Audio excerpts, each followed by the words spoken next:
Good afternoon, everyone, and welcome to our first webinar of 2022, Leveraging Change Champions to Deliver a Successful Change Strategy with Elire Managing Consultant Amy Peralt.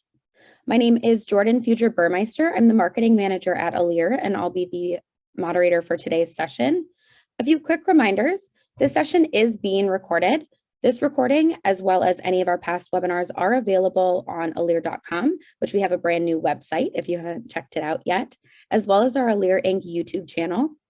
For today's content, we did initially have 30 minutes scheduled, but we are planning to go slightly over. So again, if you do have to drop at the bottom of the hour, we will be sending out that recording in the next couple days here. We do also have a few poll questions to get a feel for the virtual room. Please participate in those, as well as we will leave a few minutes for Q&A at the end of the presentation. If you have any questions at any point in time, feel free to submit them in the Q&A portal or in the chat to panelist function. With that, we will go ahead and pass it over to Amy. Good afternoon, and thank you for participating today. And thank you, Jordan, for the warm welcome. As Jordan mentioned, our topic today is how to leverage change champions to deliver a successful change strategy. So I'm going to dive right in. As Jordan mentioned, we do have a fair amount of content today. So, but do feel free if you have questions. Jordan will help manage those as well. But before we get into some change champions and building a change network, just a couple of points about Elire. Elire was established in 2005, so we'll actually be celebrating 17 years this calendar year. So based in Minneapolis, we partner with our clients on implementations, upgrades, really optimization of software investments. The functional and technical team that will be on your project would be a trusted advisor, thought leaders on various types of projects and sizes of projects. The team that I work with is Strategic Advisory Services, so we'll talk a little bit more about this today. But SAS, as we call it, helps to outline the IT roadmaps, not just at the onset of project, but really throughout the life cycle of your implementation or upgrade. One level of expertise that helps we identify and outline business process improvements throughout the project, also AP automation. And then the area that we'll focus a little bit more on today is training and change management. And how to communicate those changes in your project, really to ensure adoption of that IT investment, which is critical for your project. A couple differentiators about Elire. We have an impressive team of technical and functional experts that understand the business across many industries, various sizes of organizations. So we do large projects, small projects. We bring in expertise of change management, communications, and training, development, delivery, for really customized to your project. We align our stakeholders and ensure that they're engaged throughout the project. And finally, like I said, an area we'll talk more about today is change management methodology and the approach that we take with managing through change. So to dive into, before we dive into the methodology, just a couple points about the importance of change management. We all experience change in our lives. It's just inevitable. Not all change is bad. An example of a positive change would be adding a member to your family. So whether that's new baby or adopting a pet, it requires a plan. You can't go into something like that without a plan. So it's real important to, at the onset of whatever change you're going to experience or see out in the forefront, to really think through that. Now, the example I gave is probably not as taxing as a multi-year IT project, but I think you'd agree it's important to head into whatever change with developing a plan. So for whether that's large or small scale project or what you have out in front of you, the organization wants to ensure a couple of things: minimizing disruption. Even in my example of bringing a new family member into your household, you want to minimize the disruption and make sure it's smooth. Resisting and making sure that there's acceptance of that change. In the case of an IT project, ensuring that the users understand what's out in front of them and accept that their job's changing. And ensure that the implementation goes as planned, no delays or due to resistance of change. Bottom line, leaders and organizations want to ensure that the time and energy that you spend on a project is optimized. It's not wasted because you've got some resistance or didn't foresee what's to come with the change. So we'll talk a little bit more about that today when we kind of dive into how change champions can help with that. Our change methodology is a structured approach. There are flexible options which can fit the size of your organization, the size of your project, the culture that you want to instill throughout the project. So all those things are factored in when we're developing a change strategy on a project. And we'll address those in 3 pillars: training, communication, and behavior. So how that change is accepted and throughout the project. So to dive into our change management methodology, our methodology starts at the onset of a project. So when the project's being planned, the resources are being identified, we want the change strategy to line up with that as well. When you look at change management, that's also throughout the life cycle of the methodology as well. And I've just highlighted them there in red on the slides that you see. So at the onset of a project, when you're mobilizing, identifying the project charter, who the stakeholders are on the project. At the same time, you're preparing for what's the change to come. So what's the approach going to be? What's the methodology that we'll take with that change? As you get more into the design, development, and delivery phase, this is really the phase of the project where you're managing through that change. So developing a change champion strategy. So what that looks like. If it's an IT project that cuts across a couple of different departments or different segments, for example, within finance, you may want to identify X number of change champions per project member. So that becomes part of the design phase of the project. And then ensuring that you engage that change champion network when you start to develop the project further. And then delivering, of course, on those activities that you identified in the strategy. In the latter part of the project, developing a plan to reinforce that change. So, like I mentioned earlier on in my example, change is going to happen, making sure that you put a plan in place to not just manage it, but once that you go live with an IT solution, making sure that there's support to manage through that change. We're going to focus today, like I mentioned, on what I would call managing through the change. So that design, develop, and delivery phase of the project. But before we do dive into that, just wanted to highlight a few benefits of a change network and having change champions on your project. A change network can provide a great value and benefit to your project. In essence, increasing the return on your investment and minimizing any sort of disruption. A lot of time and effort goes into planning large or even smaller IT projects and implementations, and you want to make sure that time and effort is optimized. It's going to help facilitate that change across the organization. And change champions truly become the differentiator in driving the adoption of that change.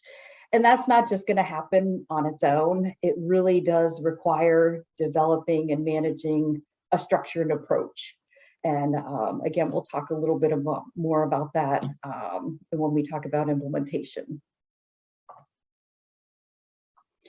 Benefits of change champions. It's really critical to identify the right change champions to have a successful change network.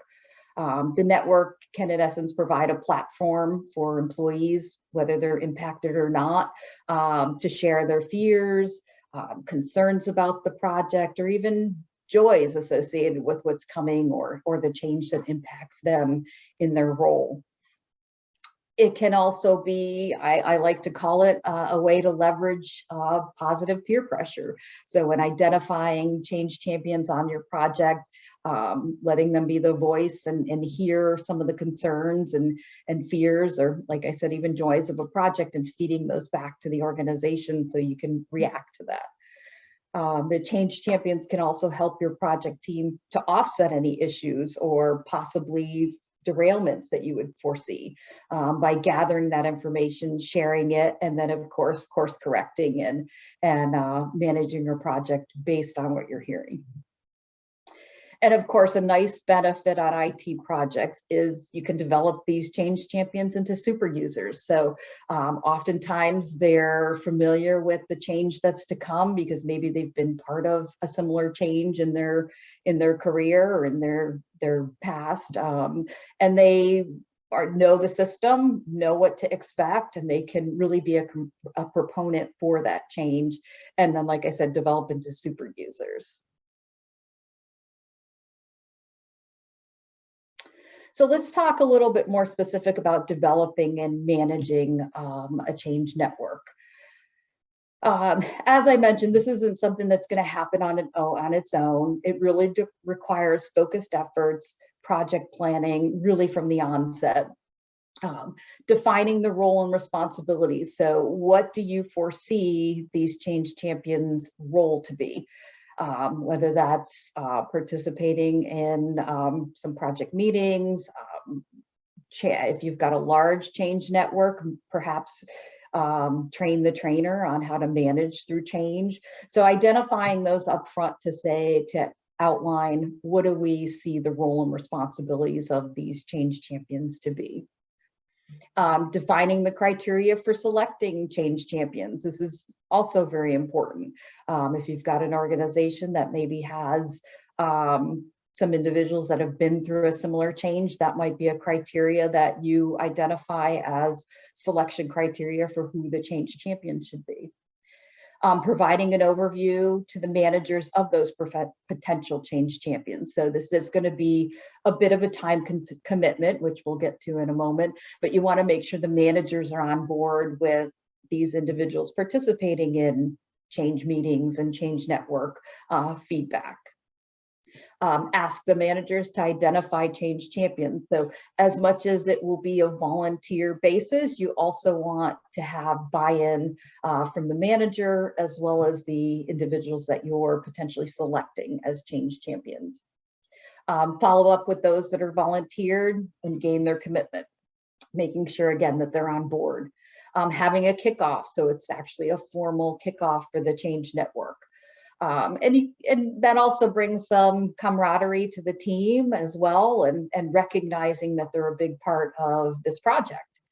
And then having a system that manages that change network as well. And then of course, having some rewards and recognition to appreciate the efforts that the change champions rather, contribute to the project. So who are change champions? I worked for an organization prior to Elire in a corporate HR role, and there was a woman that worked. She was the receptionist at the time. Her name was Diane, but she was what we called, it was a plant environment. We called her kind of the plant mom.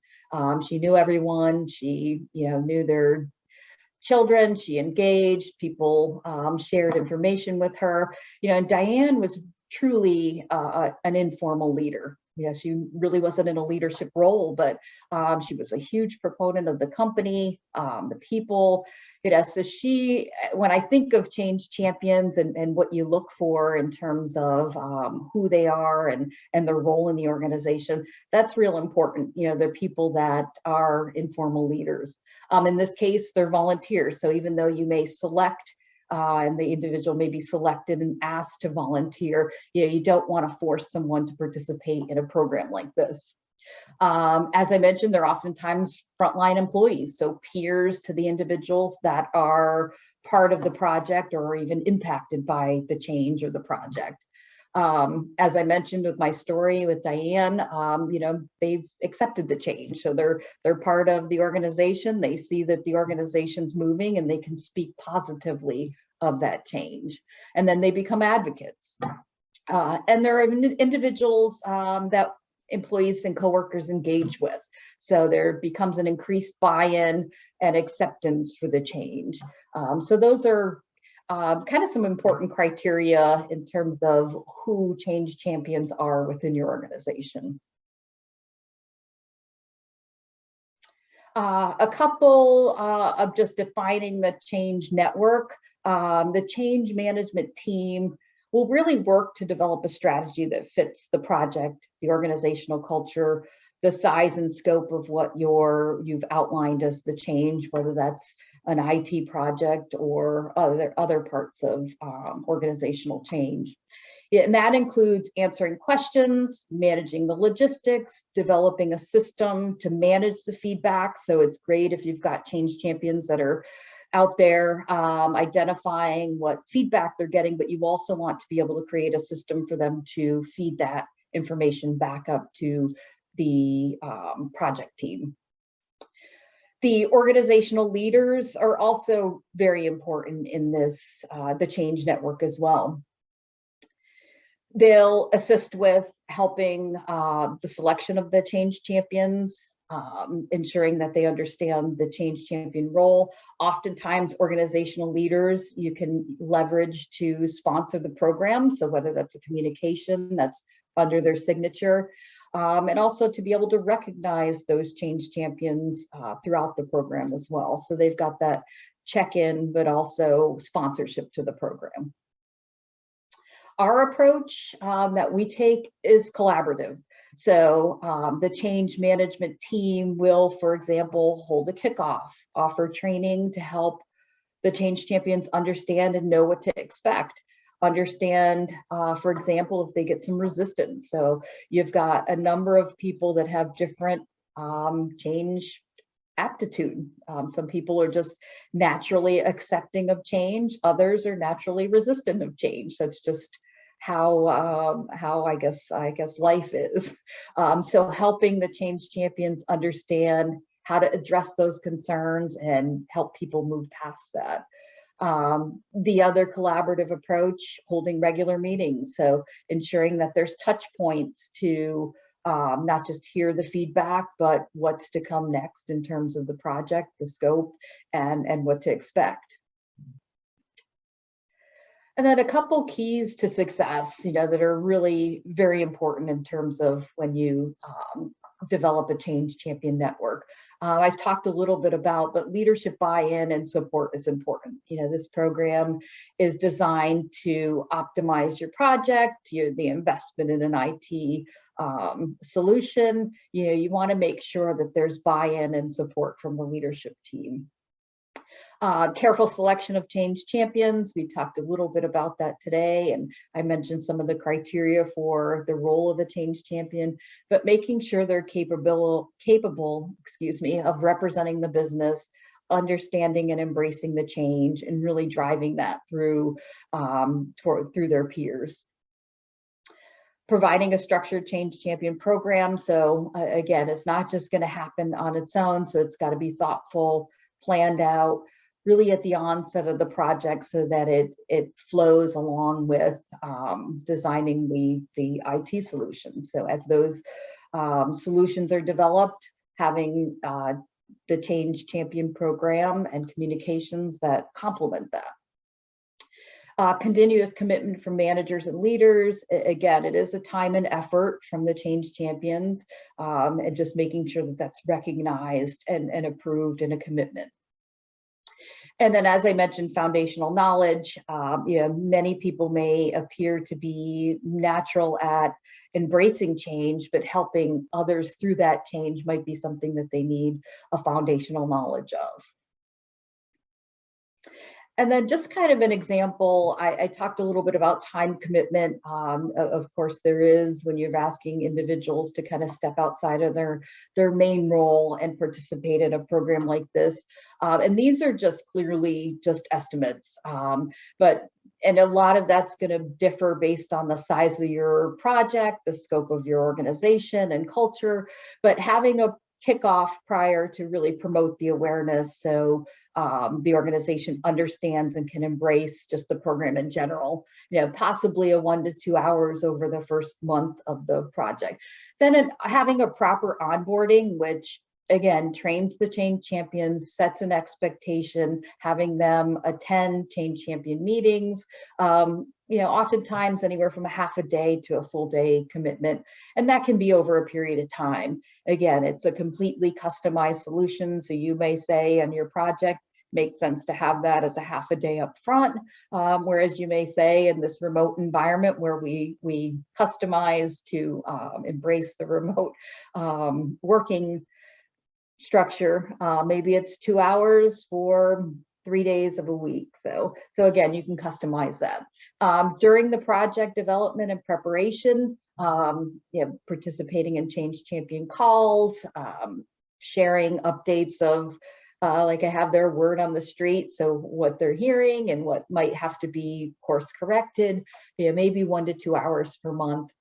And then when you've got a go live, during or after the go live and building that support system, maybe 1 to 2 hours a month as well. And again, just a snapshot to give you an idea over the life cycle of a project where the change champions would really be filtered throughout.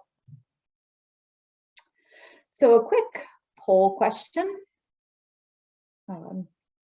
Jordan, did you have that? Awesome. Yep, just popped it up, Amy. So okay.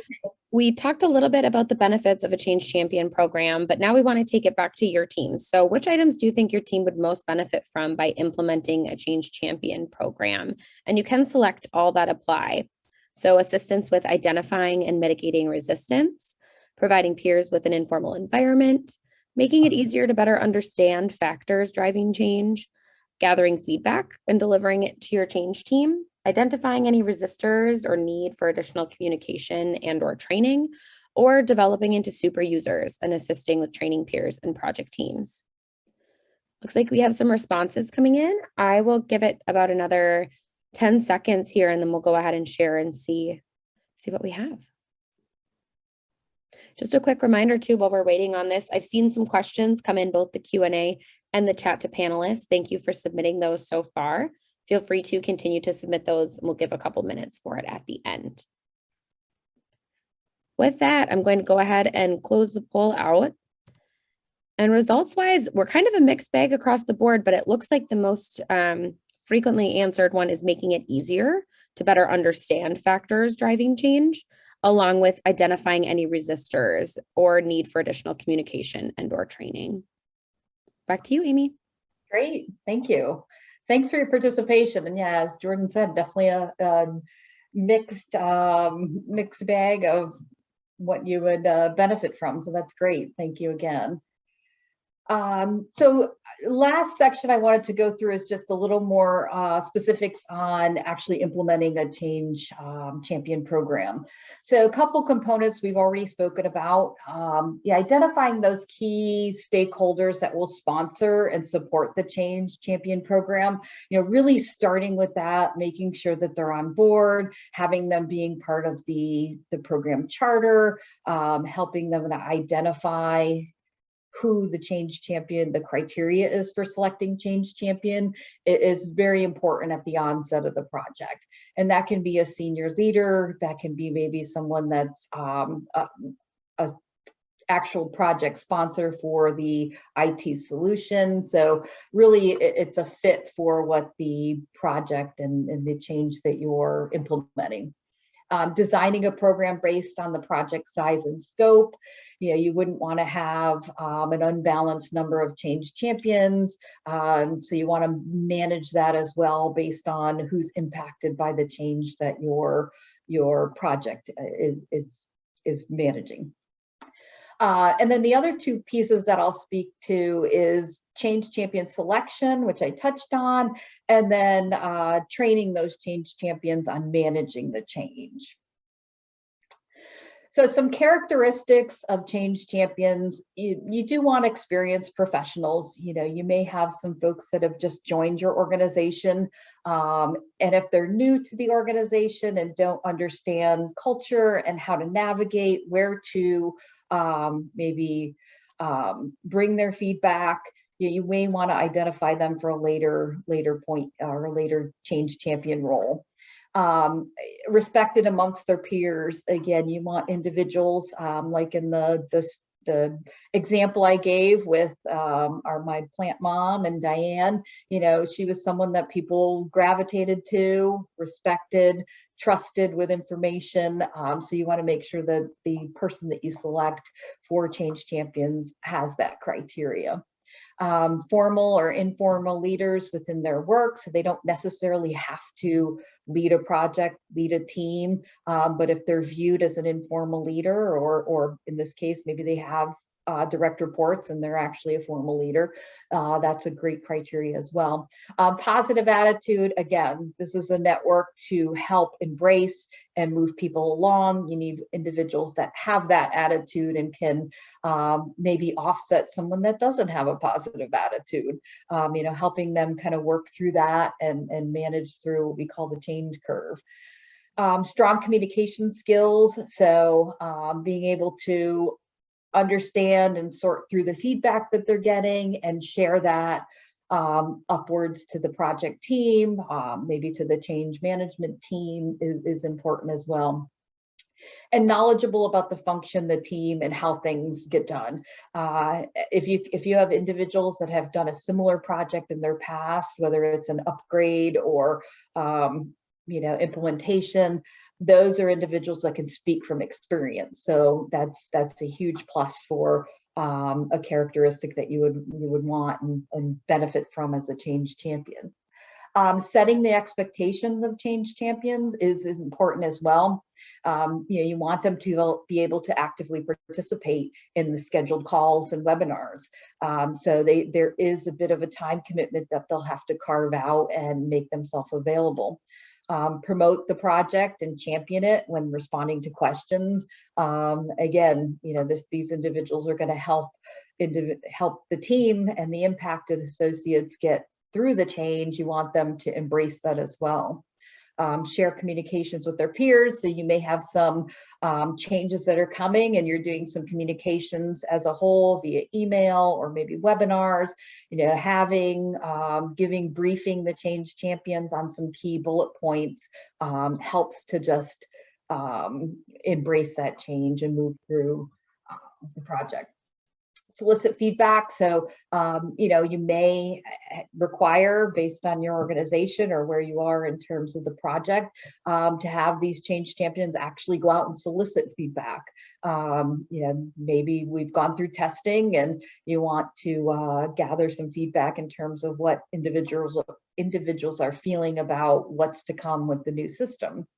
And be able to connect with associates with the appropriate resource or experts. So like I mentioned in the criteria, understanding how to navigate the organization as well. And then training, really at a very high level, you want to be able to identify 3 areas of training for the change champions. So how to be an influencer of change. I mentioned the change curve a couple times. Helping change champions understand if you have someone on the change curve that's really resisting the change and almost countering the movement the organization's making, how do you help that person become an influencer to get people through that? Managing their selves. So how do I get myself through this change, which is probably the easier of those when you identify the right change champions. And then assisting others. That's a big part of this program and a big expectation for the change champions. So before I wrap up and see if there's any questions, just wanted to touch on a couple key takeaways that I hopefully you got out of today's webinar. Change strategy should start at the onset of a planning phase. So making sure that it's sponsored is really critical for the success of the program. Identifying the correct change champions by developing that criteria, what you expect out of the change champions is very important. Developing a program structure, so how frequent you will meet and what's the expectation is important as well. And then providing those change champions with, as we just talked about, the necessary training to just equip them for the role that you're asking them to play. And then rewarding and recognizing. Again, you've got individuals that are volunteering or being asked to volunteer. You want to reward and recognize their efforts. And that can be simple things throughout the project, like offering them a lunch, or if you're virtual, sending them a gift card to have a virtual lunch, or recognizing at the end of the Change Champion program as well for the team and the role that they played.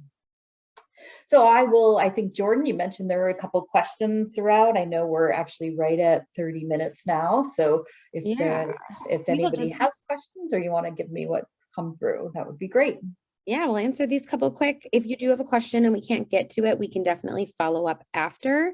And actually, while we're doing questions, Amy, if you want to move to the next slide, just in case anyone has to hop off, my information is there if anyone would like to request a copy of the slide deck, a PDF copy of the deck, as well as our different social media platforms and our updated website. Quick questions we have, though. It says, just wondering in regards how you would handle someone who volunteers and would like to be a change champion, but is a difficult personality. How do you recommend handling that situation? Yep, that certainly will come up and could come up. Oftentimes that kind of folds into, it's probably a development area that the individual may have if they're not a fit personality wise, or they've just joined the company, or maybe not. I think positioning them for a future project would probably be the best way to address that. Certainly not the easiest encounter and having to get through, but selecting the individuals with the right attitudes and mindset for change is very important in the program success. So great question. And then there's one here in the Q&A. It looks like it might be multi-part, so I'm not sure if we'll be able to get to all of them, but it says, can you give specific examples on what things can be done to accomplish each of Kotter's 8 steps of change management, i.e. what can be done to create a sense of urgency, how do you make it stick, etc. So maybe a couple quick points. Sure. Yeah, that's definitely probably a whole nother webinar, but so a couple of things in terms of making things stick. One of the things that I've talked about throughout the webinar today is really having a structured approach from the onset of the project. And if you do that and it becomes part of, from the planning phase, identifying areas throughout the entire project where those change champions can really be leveraged, whether that's I mentioned on larger scale projects. I worked with a healthcare company that we didn't do IT implementations. The change management I was associated with was post-acquisition, so employees that were coming over and joining the company. So having tools in place that offset what communications that individuals are going to have, and leveraging those change champions to have answers to those questions, and really feeding those activities throughout the project.